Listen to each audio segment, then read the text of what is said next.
Who knew we had an internet celebrity right in our own backyard, ready to join the Just Start the Conversation podcast? It is brought to you by the St. Luke's Penn Foundation. Amie, Alanson, Dundon, as always, it is nice to join you. I'm your host, Kevin Crockett. Amie, we bury the lead on this one. I'm very excited to have our conversation today. We're going to have a serious conversation. We will. We are. It's good to see you. Dr. Jerica Gerena is here. She is a geriatric psychiatrist with St. Luke's Quakertown Campus and YouTube star, TikTok star. we typically we start these conversations with our guests with, there might be noises, there might be a cough, there might be a sneeze, there might be a phone. Don't worry, we'll edit that. Doctor, come on, what are we even doing here? You should be hosting a podcast right now. Oh, by the way, good morning to you. How are you? Good morning. I'm doing well. And maybe eventually I'd like to start a podcast, but the time. Okay. I do enjoy doing like funny skits and things like that I started doing when I was like 12 years old. This is amazing. We haven't had this interaction before. We've had Phillies world champions on this podcast before, and this is the one that's got us taken aback a bit. Well, Amie, good morning to you. You guys have a very nice rapport already right off the bat. One of the things I love to do is when we're getting ready to do this show is just to hear the guests and Amie in particular interact. And so certainly I'm excited to have this conversation today as we talk about the mental health of older adults set for this episode of the Just Start the Conversation podcast. So Amie, I'm going to kind of kickstart with you and kind of let you give an introduction to Dr. Gerena there. Just a little bit about what she does as a geriatric psychiatrist and how mental health and older people, adults in our lives, maybe some signs to see, things of that nature. So I'll let you go ahead and kick it off today. Thanks. So Dr. Gerena and I have known each other, for what, about five years now. She started as a resident in our St. Luke's Psychiatric residency program. And so I had the pleasure of working with you for your last 2 years of residency. And now you are one of our amazing attending psychiatrists on our inpatient older adult unit in Allentown, Pennsylvania with St. Luke's Penn Foundation Mental Health Services. But Dr. Gerena has worked in inpatient, outpatient, has rotated through all facets of mental health and drug and alcohol programs, and is now one of, I think, the best psychiatrists that I've ever worked with, and especially for geriatrics and older adults. So, I really appreciate psychiatrists who have a devoted focus on our older adult population. It's a population that sometimes can feel a little bit neglected in terms of our focus and our research and our education. And it's very important. I was doing some preliminary research on just stats for older adults and psychiatry. And I think I read by the year 2030, there will be something like 1.4 billion people in the world over age 60. And wow. And so now more than ever, I would argue that we need psychiatrists who are devoted to our older adult population. And in the world of psychiatry, and I'm going to say this kind of holding my breath because I'm just about there, age 55 and older are considered older adult. So I'm just about there. We can edit that if you need me to. No, it's all right. You can leave it in. Of course, yes. So I'm glad to have you here, and maybe you can kind of expand a little bit about what you do as a psychiatrist on an inpatient older adult unit. Yeah, sure. Thank you for that introduction. So I started probably in September with this new job after I finished my psychiatry training. I kind of initially, they had me splitting time between older adult and younger adult, but eventually like the need was in the older adult units. And basically what we do, we see a range of psychiatric illnesses, and basically every day I get my list of people, and a lot of psychiatry is talking to them. So I walk around the unit, I meet with people like in their rooms, in the dining areas, and I chat with them, see how they're doing, see how their symptoms are improving to the treatments we're trying. And then, a part of it is calling families, talking about disposition with the case managers, providing medications, maybe some education with the medical students or the psychiatric residents that we have currently. Sometimes we'll have geriatric fellows or neurology residents as well. So just doing some education throughout the day. But yeah, it's a good. I really like it because every day can be different, and you kind of get to choose your own adventure, basically. Nice. You get to start the day, and you get to talk to people in whatever order you'd like, and kind of arrange your day as you like. So I really like the flow I have on the older adult unit. Dr. Gerena, I'm interested a little bit in what you mentioned about your path there. How you said there was a need for the older community. Can we go into, as we're having a conversation about mental health and older adults, can we maybe go into perhaps why that need is there, say more than the younger generations that are there? In particular, does it feel like, you mentioned you're making calls to families and trying to get in touch with them. Do you think just because, I think about if we're talking about pediatrics and young kids, of course, you hope that mom and dad caregivers, whoever are there because obviously they're under 18. They need somebody to be there with them and help them out. Even younger adults, your significant other, if something's going on with my wife, I certainly want to make sure I'm there. Is that kind of where the need lies with the older generation? Because perhaps their kids are now young adults who have families of their own, who may be living in a different state, and these older adults are kind of needing someone to be there for them. Is that kind of where you're going with when you say you felt the need was there when you were starting? So that is part of it. Another is that I think it is maybe harder to staff the older adult units. They have opened up a geriatric fellowship so that psychiatrists can go on to get a fellowship training in specifically the geriatric population. And me and my coworker who also works on the older adult unit, we did not go through that additional training, but the unit itself required a psychiatrist to kind of help run it. And so we're working with a psychiatrist who's been there for maybe 4 or 5 years, and he's kind of been helpful in terms of guiding us along. But we did have education in geriatric psychiatry during our psychiatric training, but some of it is learning as we go as well with our basically someone who's helping kind of guide us, that psychiatrist that's been there for a bit longer. So that's one of the things. There's already a shortage of psychiatrists, but there's an extreme shortage of geriatric psychiatrists. I think I was reading something this morning that was like, there's going to be, in a few years, there's going to be one geriatric psychiatrist per 27,000 patients. Oh my goodness. Oh my gosh. So it's smokes. really, there's an extreme shortage, and that's why psychiatrists that do not do the fellowship still go into fields where they take care of geriatric patients. But what you were stating is that because I had the experience on the younger adult unit as well when I started in September, there was a big difference that I noticed right away. There wasn't as much coordination with families with the younger adults. Sometimes they were living alone, they're functional, they have their jobs to get back to, they have some friends that maybe before sending them home, we would check in with someone to make sure that there was no additional concerns. But with the older adult, we're getting people who either are homeless, don't have much family support, or need some sort of support. They have dementia, any sort of cognitive disabilities, and they're unable to care for themselves physically. We have most of our patients use walkers, wheelchairs, need assistance with their activities of daily living. And so there's a lot more coordination, whether that be with their family, a friend, a neighbor.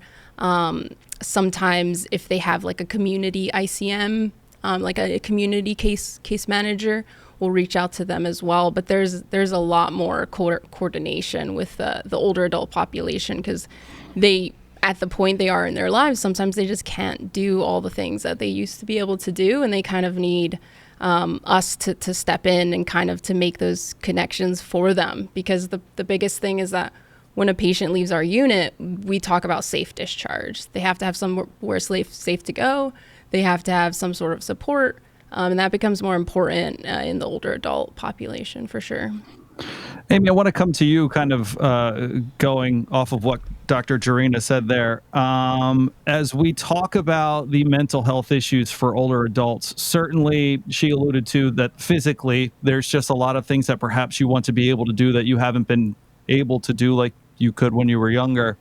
I want to get into a little bit anxiety and depression that comes with that.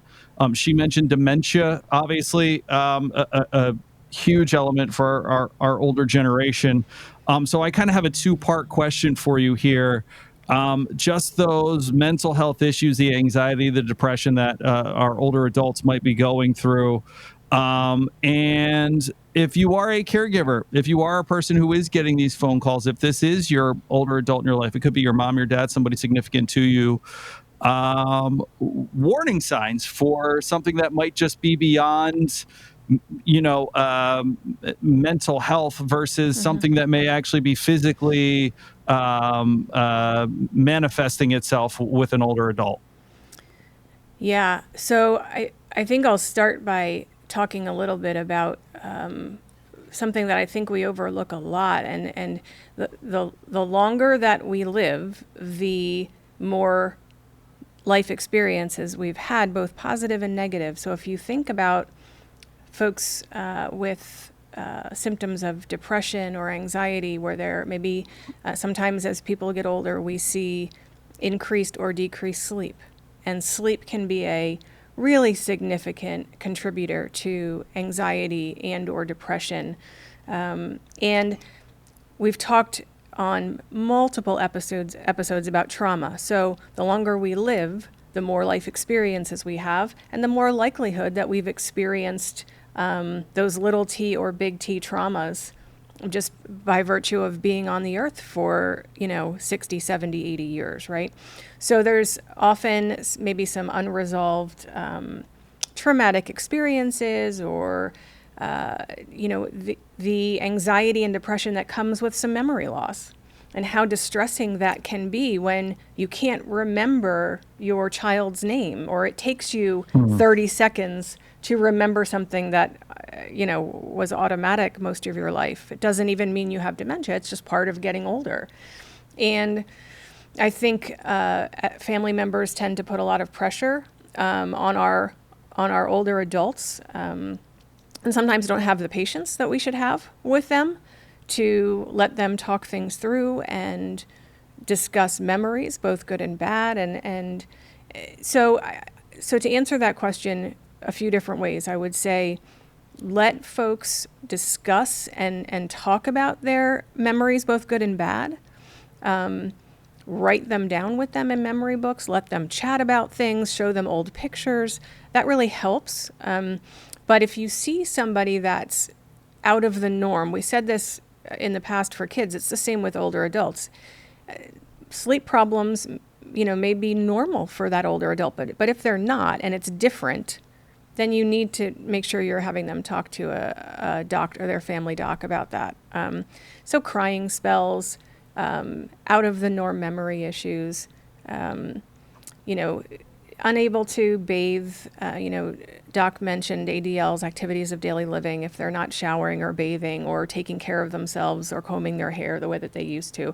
All of those things, when you start to notice those, that it's out of their norm, those are things we should be looking for. The other piece that we see a lot is grief and loss, right? Because as we get older, we lose more people that we love. And sometimes it's not discussed at a level that it should be, and you just expect, well, you get older and you lose people in your life and you'll figure it out. But that grief is real, and it can turn into complicated bereavement if we experience too many losses. And it's not necessarily just death of loved ones, but it's also, empty nest. As you get into your mid-50s or early 60s, your children are leaving or maybe moving far away, and your identity really is changes dramatically. So there's a lot of loss too. Dr. Gerena, I want to come back to something Amie said there about handling with patience. I'm curious, for somebody that's in your position, having these conversations with older adults, ultimately talking to people who are close to them. I want to say, so I'll give you a prime example. My dad's going to be 74, God bless him, in 2 weeks. Stubborn as all hell. Try to talk to him about everything, hard conversations to have. And a lot of times I find myself wanting to just be like, okay, I don't even know why we had this conversation. I'll see you later, buddy. So I need to work on handling the older adults in my life with a little bit more patience. I'm curious, for someone who's in your position, and that gap of 1 per 27,000 is just an astounding number to me. Having professional help for 1 for every 27,000 patients. The idea of patience, is that something that you would agree with Amie there, that's just something that we really need to, if there is anything that we can control as somebody who's trying to help our older adults in our lives, that might be, kind of the number one thing, and just kind of being patient in that process?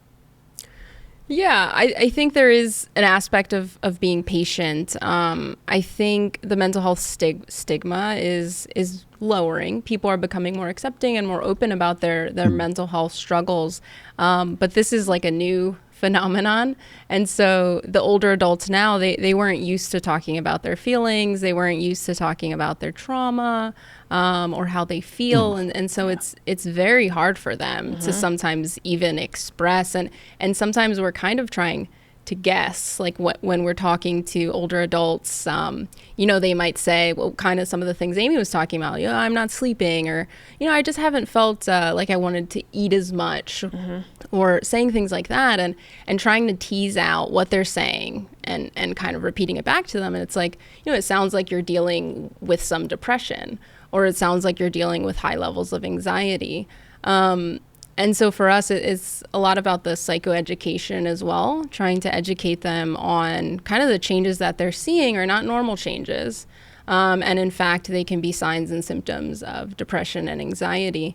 And yeah, being patient. Like, the good thing about on the inpatient psychiatric unit is that if a patient's not ready to have a specific conversation, or if they're getting frustrated, we can always say, let's try this again later, or I'll come back after lunch. Or so we do try and give them that time, that space. And there's group therapy that goes on throughout the day as well. And sometimes after they sit through a therapy where some other people have shared about what's going on with them, they feel a little more open about that.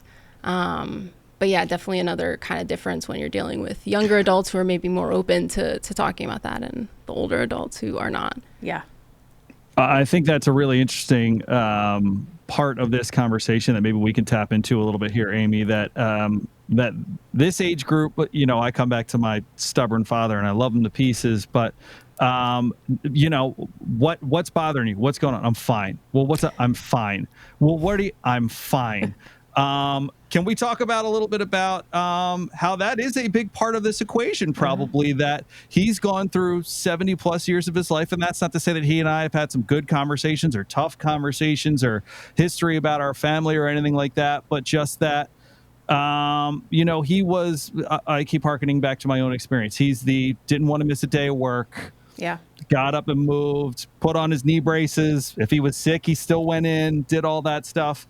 I'm interested in your perspective on what Dr. Gerena said there about this age just not used to having those conversations. Yeah, it's definitely true. It's generational, right? I mean, we're doing a super job with our young folks in getting them, as Dr. Gerena said, to kind of lessen that stigma and be able to have those open conversations. But when you take our war veterans and folks that have had a path where, open feelings was taboo, it's, what's that saying? A tiger doesn't change his stripes. It's very difficult to help somebody to completely shift their thought that it's okay to share how I'm doing. And like you just said, your dad, I mean, he worked his whole life. My dad, worked every day. My My dad was a volunteer firefighter. Our older adults, we have to remember, had a lifetime of identity. And once we hit a certain age, that identity is gone. It's a memory, right? But I no longer go to work every day and do accounting. I can no longer volunteer and do some of the things that I used to do that gave me a sense of community and relationship and pride. So some of it is a loss, a true loss of identity. You work your whole life to retire, and then you retire and you sit down and you say, who am I now, right? And it's easy to fall into sleeping too much or overthinking, or, and you alluded to this, Doc, eating disorders, right? Not eating enough. When you only have to cook for one or two, sometimes it's just easier not to cook, right? Or, you don't get to go to the grocery store as often, so you don't have good foods in the house. And folks end up just not eating, or instead of 3 meals a day, they're having one because I'm alone, or it just isn't, it doesn't feel like a necessity. So there's all sorts of things that we need to keep an eye on. And sometimes, when you ask your dad and he says, I'm fine, I think for older adults, sometimes it's more productive to ask the question, tell me something good about today. Or tell me something good about this week, or tell me something that's not feeling right this week for you. And help prod and prompt them a little bit, because they haven't learned how to talk about their feelings. Dr. Gerena, I kind of want to pivot off of what Amie was just saying there. First of all, I kind of want to ask the question of how to encourage someone who is perhaps stubborn to seek some professional assistance in these situations. But also, one of the things that we tapped into a little bit, I apologize, I can't remember which one brought it up, but the idea of group therapy, because I think if we're talking about a group of people that probably all have a very like mindset, I think one of the best things in the evolution of, Amie, you and I had the conversation about social media not that long ago, community pages. People that are going through the same thing that can talk and bounce off of each other, lived experience that is relatable, I think is such a key thing. And I have to think would certainly help an older generation that maybe doesn't talk about those things as much, maybe crack that egg a little bit. So kind of a two-part question there for you, Doctor. How to encourage older adults to possibly think about treatment, seeing someone, and then the flip side of that as well, the impact that a group, seeing people like-minded as you in this situation, just the impact that a group therapy session could possibly have on this kind of generation. Yeah, so to answer the first part, I think it is really hard to rely just on older adults to come forward and say that they need help.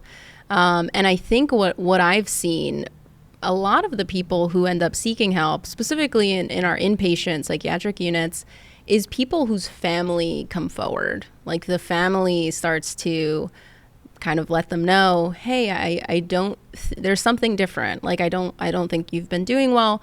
We see a lot where maybe a family was maybe away for a while and then returns and starts becoming more involved with their mom or their dad. And within a few weeks, they're like, this isn't right. And they end up convincing them, like something's not right. You're not the same. I'm very concerned. And a lot of times the family's concern is what brings people to seek help. It's really hard to identify a problem within yourself when you were never really taught to identify that anything was a problem. And so for me, that's what I've seen the most is the families coming forward.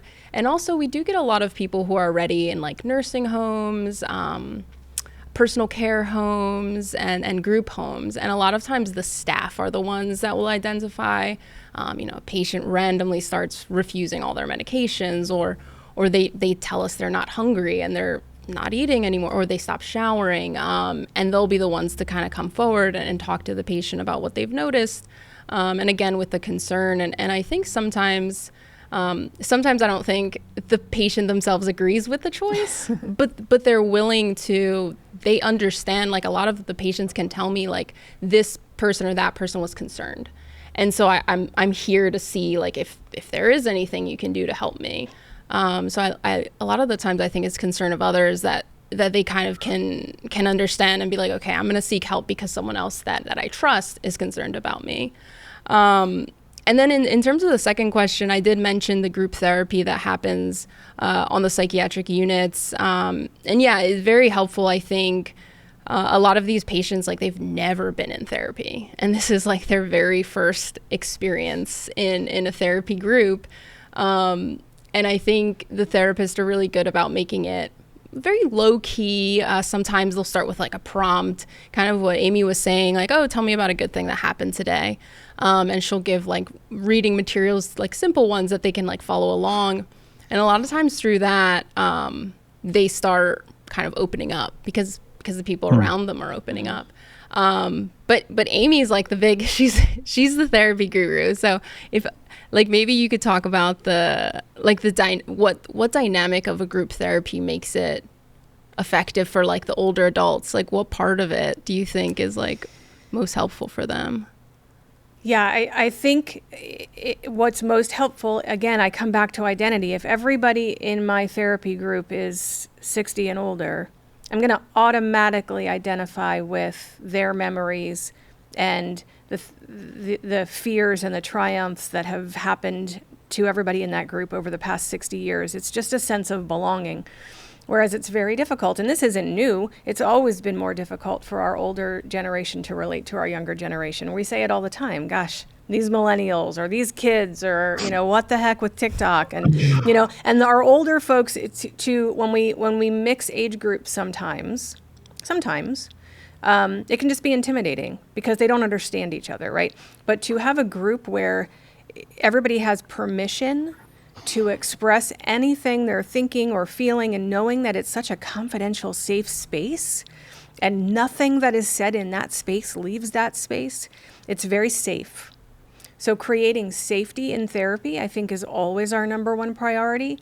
And group therapy tends to feel safe. There's safety in numbers, right? So it's a safe space to be vulnerable. Yeah, for sure. That's excellent. I kind of want to go into now kind of maybe some more of the physical, we talked about not cooking, not grocery shopping, not showering. That could be because you physically aren't able to get up and do those things. And part of that, obviously, this is why we're doing a mental health and older adults podcast, is mentally that might be anxiety or depression as the reason why you don't want to get up and do the sort of things you want to do. Amie, I'm going to actually start with you, kind of a two-part question here. Anything in regards to medication use that older adults or their caregivers should be aware of? Or, I kind of come back to, I'm going to keep coming back. Are you taking your medicine? Are you doing what you're supposed to be doing? Are you taking, that sort of thing? And also, where I will give my dad credit is he'll do his 10,000 steps a day. He can't sit still. Great. Hasn't been able to do it his whole life. So that's the one thing that go get him mentality that he had, as a younger guy has stuck with him in his older life. Not always the case for everybody. Physically, cognitive functioning, things of that nature, just how we can encourage our older adults to make sure they're doing everything they can do, whether that's from a medication standpoint, a therapy standpoint, a physical therapy standpoint, or just kind of, hey, you've got it, get up and moving, get to doing your thing. Amie, go ahead. I'll pivot to you. Yeah. So I think we need to do a better job at, instead of saying, hey, are you taking your medicine? Say, can you show me your pills, and can we look at your pill box? And can you show me, and again, I say this knowing probably my mom and dad are going to listen to this because they're my parents and I'm still their baby and they listen to these podcasts, so hi. But they're approaching 80, right? And I have not gotten to the point where I've said, let me see your pills and your pill box. Thank goodness, they are fantastic. However, I think we have to remember that we can't just assume that just because somebody says, yeah, I'm taking my medicine, that A, they're taking it, or B, they're taking it correctly. because these medications, and Dr. G is certainly the expert here, but these medications are often look-alike, sound-alike, right? So the name on the bottle may be very similar to another med that they're taking, and it's very easy to get those confused, even for people in the medical field. I mean, there are presentations and research articles on look-alike, sound-alike medications, so it's very easy to get those mixed up. And so I think, and I think society really markets a lot of medication, much more than our older population were ever used to when they were young. So they're seeing advertisements for all sorts of herbal supplements and vitamins. And it's important that a physician checks out what they're taking and how they're taking it, because oftentimes misuse of meds can really contribute to mental health issues. I don't know what your thoughts are on that, or if there's anything else you would add. Yeah, I would, to kind of piggyback off of that, you mentioned the pill boxes. I think that's like a must for people. You mean for us younger folks to check older adults' boxes? Or just that they have one. Okay. Because that's a big thing where people, most of our patients are on an average of at least 8 medications. That being psychiatric ones, medical ones, and vitamins. We do vitamin D and vitamin B12 are really big, the ones we give almost everyone. And when they don't have a pill box, can you imagine remembering to take a medication even 3 times a day? No. It's almost impossible. I've tried it, can't do it. Especially when they don't use smartphones and they can't set timers. Exactly. Right. Sure. It's not, they can't even, and I've seen pill boxes with 4 different categories, and it has a picture on it. It's morning, lunch, maybe snack or middle of the, and then dinner. Mm-hmm. And so that's the biggest thing. And then yes, checking it for sure, because some of these patients, they'll lie a little bit, especially if they don't like one of them. So I think checking is a really good thing. And then, with the sound alike, look alike, 100%, sometimes sometimes they'll tell me they don't know the names. They'll be like, there's a blue one, there's a white big one, there's a little green one. And I tell them, I'm like, there's so many different manufacturers as well. So there's same medications that can look different if you've gotten it from the different manufacturer, and different pharmacies will get their medications from different manufacturers. And so yeah, it can get really complicated for them. And that's another thing why they need some support, whether that come from kids, nieces, nephews, just to make sure. And if someone's taking their medication wrong, that can cause them to be overly sedated. That does happen, where a patient is found and they're a little confused and they're you can't really wake them up, and they go to the hospital, and then it turns out that they took, too many of a medication that they use for pain, or too much of a medication that they take at nighttime to help with sleep. So that's definitely can be a concern, and more of a concern in the older population than with the younger people. Yeah, and sometimes then that affects their appetite. So that just compounds the eating issue, where if they're not already eating enough or the right nutritional foods, and now they're misusing accidentally their medications that are causing the side effect of not being hungry or loss of appetite, it can get super confusing to figure out what's wrong. Sure. I want to talk about what we can do as a caregiver, as a significant other. You both obviously are in a space as professionals that can give us the information that we need to help our older adults. So I'll kind of come back to that, maintaining cognitive function. So to both of you, this is an open question. I guess, Amie, I'll go ahead and start with you. Just as a caregiver, the role that I can play, or that a significant person in someone's life can play in helping our older generation, kind of maintain that functioning.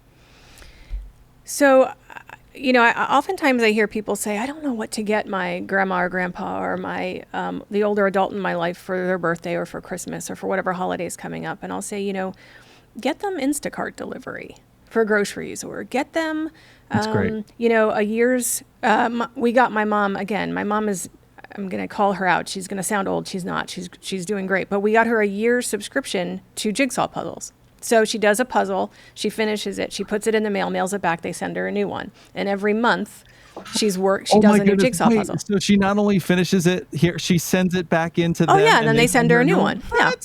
That's amazing. That's amazing. Yeah, and she, I mean, that cognitively, that really helps, right? Word searches, crossword puzzles, walking, like you suggested. We need to keep providing the older adults in our life with activities that are going to keep them active and mentally sharp and on their game.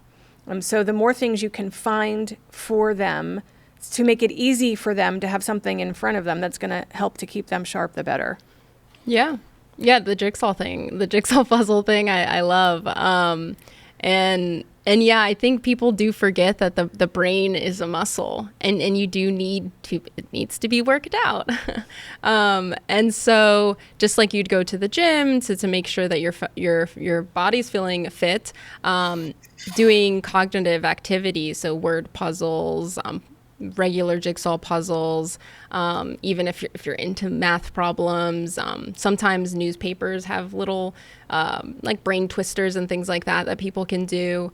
And the more learning you do, like reading books, learning a new skill, those things do protect the brain against cognitive issues. And the thing with like eating healthy, exercising, there's a lot of modifiable risk factors associated with dementia, depression, anxiety. And a lot of them are leading a healthy lifestyle and continuing to do it even in the older age. And so we've already talked about a lot of them, eating leafy greens, trying to add some vegetables to the meals. Walking is a great one. Sometimes if walking becomes hard, sometimes people swim. People can do swimming into there was a 90-year-old that he helped out in my high school, and he used to swim, and he was 90. That's something you can really do into your older age. And so things like that. Also, an important thing for caregivers and family members is make sure that your loved one can still hear and can still see. And that's a big one, because I don't fully understand the actual science behind it, but hearing loss and vision loss is associated with depression and associated with dementia. And so there's been studies that people who lose their hearing and don't get, hearing aids to replace it, they feel isolated, they feel alone. Sometimes they're, they feel bad about it, so they don't say anything. And they'll sit there and they're not talking. And you're like, why aren't they talking? It's because they can't hear. And so that's a big thing that people I think maybe forget about or forget to ask about. And so making sure that, if they wear glasses, that those are being checked. And still, even if you don't wear glasses, going to the eye doctor at least once a year to make sure that they don't need glasses now. And the dentist. That's another one. People often overlook. Well, I'm at the age where I'm not going to the dentist anymore. Dental hygiene affects our medical health significantly. Yeah, definitely. So all those things, like just sometimes the person themselves forgets to check in on the hearing, the vision, but family members can. So like kids, nieces, nephews, loved ones, caregivers, just remember to ask, because that could really set them up to kind of prevent them from developing the depression. And dementia. Listen, when I get old, if you ever give me a math worksheet to keep my brain active, I'm not going to be happy with you. Math worksheets, please note that now on my treatment plan. No math worksheets for Amie. Yeah, I know. I said that because there's a correlation with the amount of academic training you have, and that being preventative for dementia. So they've shown that people, like if you go on to get like a master's, a doctorate, things like that, that's protective. And so if you're not going to get, not everyone is going to go out and get those degrees, but if you can kind of replicate some of the things you would learn in the classroom, one of them being math. I also hate math, but it could kind of replicate the academic educational factor that can help prevent developing. No, I think that's a great idea. I don't want to do math. But I also think as a caregiver, there's lots of local community colleges, and you can audit courses for pass fail And so that's a great point. If you have an older adult who does like to learn, get them a class at your local community college. Whatever they're interested in, doesn't matter. They're going to class, they're learning. All right, Amie, in 40 years, I'm going to send you my taxes because I just want you to know I'm thinking that would be a about you there. mistake for many reasons. Well, listen, I thought this was an excellent conversation. And I think an important one. Listen, I mentioned at the stage of my life, the stage where my parents are in their lives. My key one here is just handle with patience. I've got a star, an asterisk, and I put a box around that in my notes here. So that's certainly one for me. And the other thing that I took away from this is if anything ever happens to me, the Dr. G and the Therapy Guru podcast has a really good sounding ring to it. So thank you both for your time today. Dr. Jerica Gerena, she is a geriatric psychiatrist with St. Luke's Quakertown Campus. Thank you so much for joining us today. Your insight was excellent. We would love to have you back anytime. So thank you so much for joining us. Yeah, thank you for having me. This was fun. And as always, the therapy guru herself, Amie Alanson Dundon. I appreciate you, my friend. Thank you so much. And to your parents, hi. Thank you for listening. We appreciate it. Tell your friends to listen as well. Does your dad listen? I'm going to say hi to your dad. I might have him listen, Okay. but I'm going to go out on this note and say, Dad, I want you to get a 1-story house. Please stop climbing the steps. Please. I'm begging you. That's good. It is the Just Start the Conversation podcast. It's brought to you by the St. Luke's Penn Foundation. You can get more information at pennfoundation.org. My name is Kevin Crockett. Thank you so much for joining us for the Just Start the Conversation podcast.